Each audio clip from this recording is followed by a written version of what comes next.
Friends, welcome to Rohini creations. ఈరోజు మనం చెప్పుకునే టాపిక్ ఏంటో తెలుసా అండి? అదేనండి, అందరికీ ఇష్టమైన టాపిక్ ఇది. శుక్రవారం నాడు ఏం చేస్తే దరిద్రం తొలగిపోతుంది అనేది ఇప్పుడు మనం తెలుసుకుందామండి.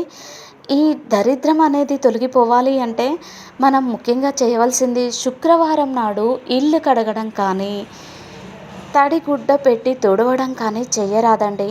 అంటే శుక్రవారము ఇల్లు కడుక్కోకుండా తడిగుడ్డ పెట్టకుండా ఎలా అని మీరు అనుకుంటున్నారు కదా. గురువారం నైటే ఇది ఇంటిని శుభ్రం చేసుకొని ఉంచుకోవాలండి. ఇక శుక్రవారం నాడు పువ్వులు ప్రత్యేకించి ఎరుపు పూలు, ఎరుపు గాజులు ఎవరైనా మీకు ఇచ్చినప్పుడు కాదనకుండా తీసుకోవాలి. నాకు వద్దు అని మాత్రం పొరపాటున కూడా అనకండి. ఇక శుక్రవారం నాడు పసుపు లేదా ఆకుపచ్చని రంగు దుస్తువులు ధరించడం మంచిది.